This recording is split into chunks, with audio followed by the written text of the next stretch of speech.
Why do these African countries have so many Chinese? Africa has become the fastest urbanizing region of the world, with rural migrants moving into cities, a clip that has even surpassed that of China and India, as the continent becomes one of the final frontiers of the Fourth Industrial Revolution. This rapid transition presents big challenges but also offers big rewards for countries willing to risk billions in an infrastructure building revolution unlike anything the world has seen before, and no country has answered Africa's call quite like China. By 2050, Africa's 1.1 billion person population is slated to double, with 80% of this growth happening in cities, bringing the continent's urban headcount up to more than 1.3 billion. The population of Lagos alone is growing by 77 people per hour. According to McKinsey, by 2025, more than 100 cities in Africa will contain over 1 million people. With this breakneck pace of urbanization comes many unprecedented economic opportunities. The IMF recently declared Africa the world's second fastest growing region, and many are predicting that it is well on its way to becoming a $5 trillion economy, as household consumption is expected to increase at a 3.8% yearly clip to $2.1 trillion by 2025. The attention of the world is now drifting toward Africa, with comparisons to 1990s-era China no longer coming off as radical projections. China has likewise become a central player in Africa's urbanization push, as a huge percentage of the continent's infrastructure initiatives are being driven by Chinese companies and backed by Chinese funding. Right now, you could say that some of the biggest infrastructure projects in African cities, with buildings that are higher than 3 floors or roads that are longer than 3 kilometers, are most likely being built and engineered by the Chinese. "It is ubiquitous," said Don Raghaveen, the founder of Emory Architecture and author of many works on urbanization in China and Africa. Even before the Belt and Road was formally announced in 2013, China was making major strides in Africa's urban development sphere. When the Communist Party of China first came to power in 1949, it was virtually completely unrecognized by pretty much every other country in the world, most of whom favored the Republic of China, the former government that the Red Army chased away to Taiwan. But China began lobbying Africa extensively, getting the People's Republic recognized one country at a time. Before long, these political commitments were being repaid in concrete and steel as China started building railroads, hospitals, universities, and stadiums throughout the continent. However, there were other reasons for China's early partnerships with Africa. Even though the colonial powers were largely gone or on the way out, the continent was still the same stockpile of natural resources it's always been, and China wasted no time stepping into the power vacuum, laying the political and economic inroads that have given Beijing the advanced position it has there today. China is now Africa's biggest trade partner, with Sino-African trade topping $200 billion per year. According to McKinsey, over 10,000 Chinese-owned firms are currently operating throughout the African continent, and the value of Chinese business there since 2005 amounts to more than $2 trillion, with $300 billion in investment currently on the table. Africa has also eclipsed Asia as the largest market for China's overseas construction contracts. To keep this momentum building, Beijing recently announced a $1 billion Belt and Road Africa Infrastructure Development Fund and a whopping $60 billion African aid package, so expect Africa to continue swaying to the east as economic ties with China become more numerous and robust. Nothing without infrastructure. As Chinese President Xi Jinping once pointed out, inadequate infrastructure is believed to be the biggest bottleneck to Africa's development. Collectively, the countries of Africa would need to spend $130 to $170 billion per year to meet their infrastructure needs. But, according to the African Development Bank, they are coming up $68 to $108 billion short.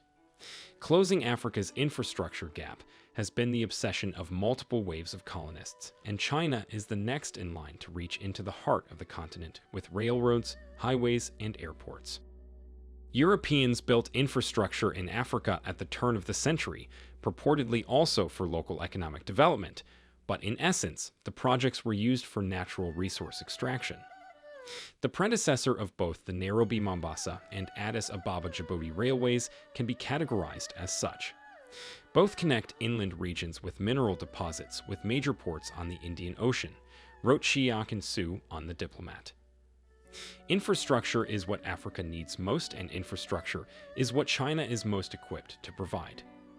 It is not lost on many African leaders that hardly 30 years ago China was in a similar place that they are now, a backwater country whose economy made up hardly 2% of global GDP. But over the past few decades, China shocked the world with the way that it used infrastructure to propel economic growth, creating a high-speed rail network that now tops 29,000 kilometers, paving over 100,000 kilometers of new expressways, constructing over 100 new airports, and building no less than 3,500 new urban areas, which include 500 economic development zones and 1,000 city-level developments.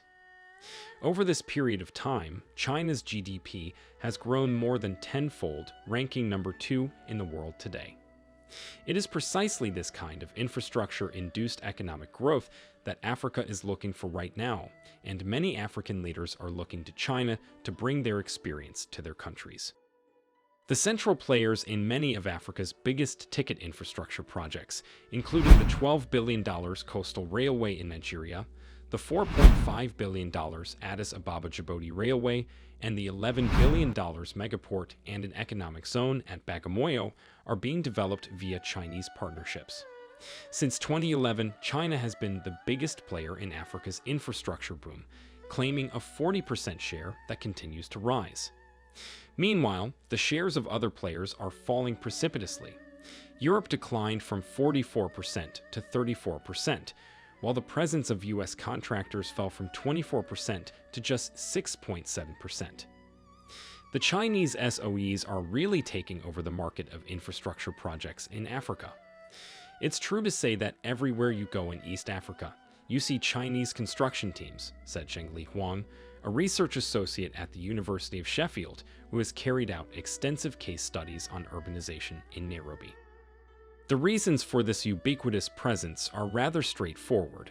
As Raghavin points out, many African contractors simply don't have the capacity for major development projects, so if you want to do large-scale construction, you either turn to a Western firm or to a Chinese firm, but the Chinese firm is always able to undercut you on price. Debt trap. When we look at Africa, we see many countries chasing dreams of a better economic future while burying themselves in massive amounts of infrastructure-induced debt that they may not be able to actually afford. There have already been warning signs. The $4 billion Addis Ababa-Djibouti railway ended up costing Ethiopia nearly a quarter of its total 2016 budget. Nigeria had to renegotiate a deal with its Chinese contractor due to their failure to pay. And Kenya's 80% Chinese-financed railway from Mombasa to Nairobi has already gone 4 times over budget, costing the country upwards of 6% of its GDP. In 2012, the IMF found that China owned 15% of Africa's external debt, and hardly 3 years later, roughly 2/3 of all new loans were coming from China. This has some analysts issuing warnings about debt traps, with some even going as far as calling what China is doing a new form of colonialism. What does China get out of this? China needs what Africa has for long-term economic and political stability. Over a third of China's oil comes from Africa, as does 20% of the country's cotton. Africa has roughly half of the world's stock of manganese, an essential ingredient for steel production, and the Democratic Republic of the Congo on its own possesses half of the planet's cobalt. Africa also has significant amounts of coltan, which is needed for electronics, as well as half of the world's known supply of carbonatites, a rock formation that's the primary source of rare earths.